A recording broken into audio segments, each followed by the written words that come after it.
டிபும்பா போட்டாச்சு, கதையெல்லாம் நிஜம் பேச வந்தாச்சு.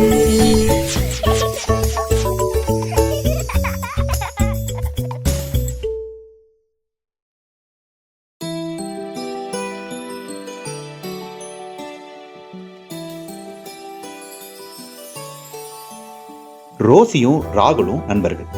இருவரும் ஒன்றாக ஒரே பள்ளியில படிக்கிறாங்க. ஒரு விடுமுறை தினத்தன்று ராதாவின் வீட்டின் மேசை மீது மாதிரி வீடு செய்து கொண்டிருந்தனர். வீடு அருமையா வந்திருக்குல்ல ரஹீம், அழகான வீடு செஞ்சிருக்கோம். வீடு ரொம்ப சுலபமா கட்டிடலாம் போல.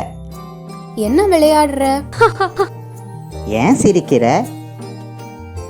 உண்மையான வீடு கட்ட சிமெண்ட்டும் செங்கலும் வேணும். சிமெண்ட் செங்கல் அப்பா கிட்ட சொல்லி வாங்கிக்கலாம். அது மட்டும் போதாது, வீடு கட்ட கருவிகளும் நிறைய ஆட்களும் வேணும். ஓ சரி, இந்த வீடுகள் எல்லாம் இல்லாம இருந்தா ஜாலியா வெளியில இருக்கலாம்ல, நல்லா இருக்கும். எப்பவும் விளையாடிக்கிட்டே இருக்கலாம். இல்ல ரஹீம், மழை வெயில் குளிரிலிருந்து பாதுகாப்பா இருக்க வீடு அவசியம் தேவை. ஆமா இல்ல? நம் மூதாதையர்கள் அப்பவே வீடுகள்ல வாழ ஆரம்பிச்சிட்டாங்க. ஓ அப்படியா? அவங்க எல்லாரும் நம்மள மாதிரியே வீட்ல இருந்தாங்களா? இல்ல ராகுல், ஒவ்வொரு காலகட்டத்திலையும் ஒவ்வொரு மாதிரி வீடு கட்டுனாங்க. இடங்களை பொறுத்து வீடுகளும் கட்டும் பொருட்களும் மாறும். பல ஆயிரம் ஆண்டுகளுக்கு முன்ன மனிதர்கள் மலை குகைகள்ல வாழ்ந்தாங்க. குகை கட்டுனாங்களா? இல்ல, மலைகளில் குகைகள் இயற்கையாக இருந்தன. அப்போ வீடு கட்ட அவர்களுக்கு எந்த பொருளும் தேவைப்படல. அப்புறம் மலைகள்ல மட்டுமல்ல, காடுகளிலும் வாழ்ந்தாங்க. காடுகள்ல நிறைய மிருகங்கள்லாம் இருக்கும்ல, அதுங்க கிட்ட இருந்து பாதுகாப்பா இருக்க உயரமான மரங்களில் மர வீடு கட்டி வாழ்ந்தாங்க. எப்படி கட்டினாங்க? மரக்கிளைகள் இலைகள் கொண்டு வீடு அமைச்சாங்க. மர விழுதுகளை கயிறா பயன்படுத்தினாங்க. தரைப்பகுதியில் இருந்தவங்க மரக்குச்சிகள் மூங்கில் குச்சிகளை வச்சு தென்னை மற்றும் பனை ஓலை குடிசைகள் செய்து வாழ்ந்தாங்க. அதுக்கப்புறம் மண் சுவர் வைத்து கூரை போட்ட வீடுகள் கட்ட ஆரம்பிச்சாங்க. மண் சுவரா? அப்போ எல்லாம் அவங்களுக்கு செங்கல் சிமெண்ட் கிடைக்கலையா? செங்கல் சிமெண்ட் எல்லாம் இப்போ சமீபத்துல கண்டுபிடிச்சதுதான். 1824 இங்கிலாந்தை சேர்ந்த ஜோசப் என்பவர் களிமண்ணையும் சுண்ணாம்பு கல்லையும் அரைத்து சிமெண்ட் கண்டுபிடிச்சாரு. இந்தியாவில் 1904 தான் சிமெண்டையே தயாரிச்சாங்க. அதுக்கு முன்னாடி குடிசை வீடுகள்ல மட்டும்தான் இருந்துச்சா? அதிகமா மண் சுவரால ஆன வீடுகள் தான் கட்டினாங்க.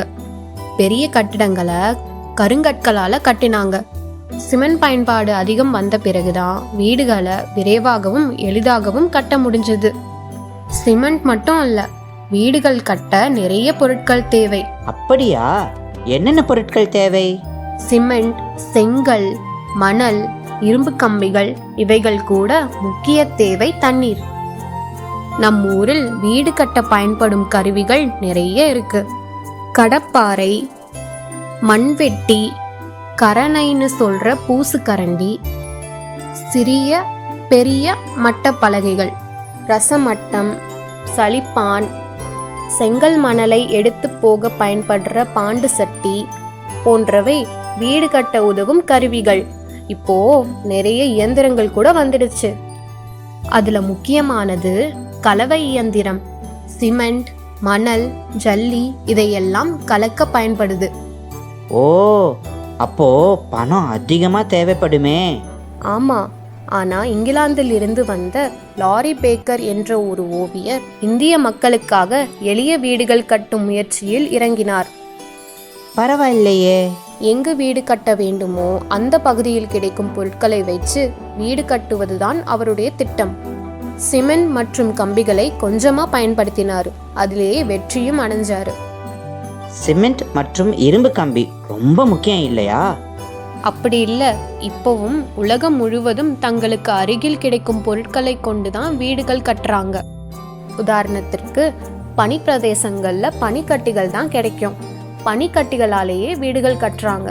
அதற்கு இக்லூ என்று பெயர். அங்க செங்கல் சிமெண்ட் இதெல்லாம் தேவைப்படல. நம்ம பக்கத்துல வீடு கட்ட பயன்படுத்தும் பொருட்கள் கூட அங்க தேவைப்படல. பனிக்கட்டியில் வீடா? வீட்டு சுவர்லயே குச்சியை செஞ்சு சாப்பிடலாம் போலயே. சரி, வேற என்னென்ன வீடுகள் இருக்கு?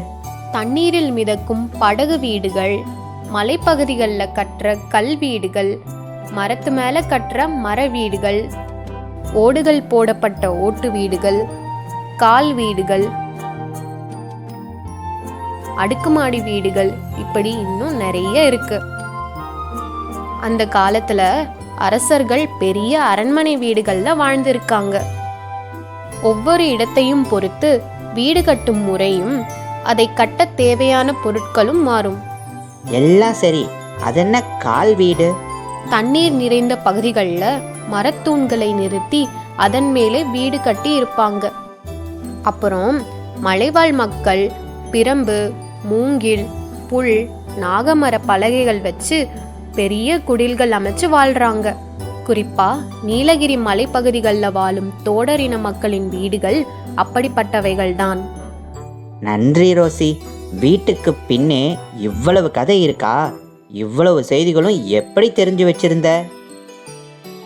வேற என்ன, நூலகம் மூலமாதான். நூலகத்தில் உள்ள புத்தகங்களை படிச்சா அனைத்து செய்திகளையும் தெரிஞ்சுக்கலாம். நானும் நூலகம் சென்று புத்தகங்கள் வாசிக்கணும்.